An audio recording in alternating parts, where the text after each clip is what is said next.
Good morning, Horizon. It's good to be with you. It's Saturday morning. Instead of our Psalm devotional, I want to talk about a different topic I think it's important for us to focus on this Sunday morning. We're 5 weeks into the shelter in place. Um, we don't think that we're going to be released back anytime soon to the old way of just kind of Sunday mornings, everybody just goes and gathers in the big room. We think it's going to be slower than that. We're going to do it in stages.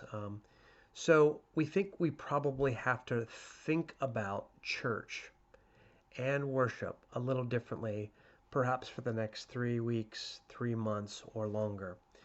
One thing we want you to think about is what does it look like for you to think about your home as sacred space, especially for Sunday mornings between 10 and 11 when we stream our worship services. So I know for all of us, it's been kind of a novel experience to roll out of bed on Sunday mornings, scratch our head, grab some coffee, and in our flannel jammies and bunny slippers, grab a spot on the couch and watch the stream in the same way that we would watch any television program. But now we're wondering if we have to be more intentional about seeing this as sacred space. And so we have a few ideas about how you might approach Sunday mornings in your home in that manner. The first suggestion is to prepare your schedule. So many of us are finding it really hard to differentiate one day from the next. As we stay in our homes, they all feel the same, they kind of bleed into one another. Why not see Sunday mornings as different? We mark them. We mark them as distinct. Kind of think of them again like Sabbath. One day that has a different feel, a different focus. This day is more focused on worship, more focused on prayer, more focused on rest. Um, so, the first way to really get at creating sacred space is to treat Sundays differently, to prepare for it, to think about it differently, like it's a different day than the rest of the other days of the week. The second thing we want you to think about is how to prepare your home as sacred space. So for Easter, many of us cut fresh flowers and we had the Eucharist elements on the table in front of us, and it felt like worship. We are again going to start doing Eucharist weekly in May, but even previous to that, we want you to think about how to prepare the room you're in as sacred space in these ways. Why not clean the room?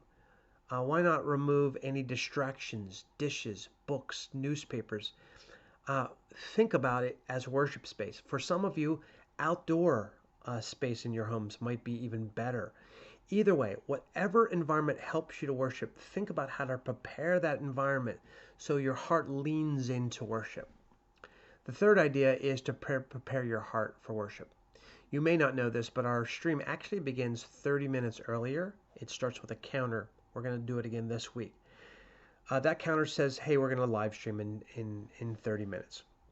What if you were to use that 30 minutes to consciously slow down, get quiet, and shut down all other forms of technology, including your phones?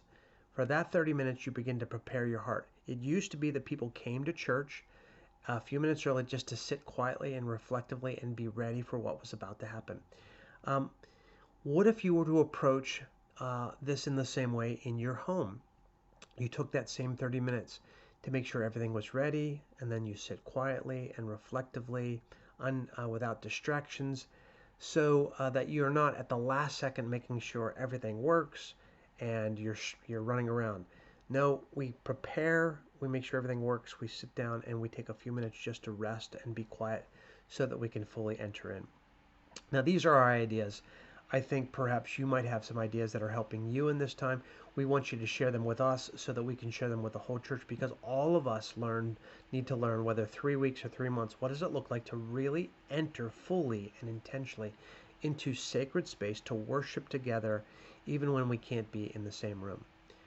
We hope this thought is helpful to you, and we look forward to streaming with you and worshiping with you tomorrow. Grace and peace to you.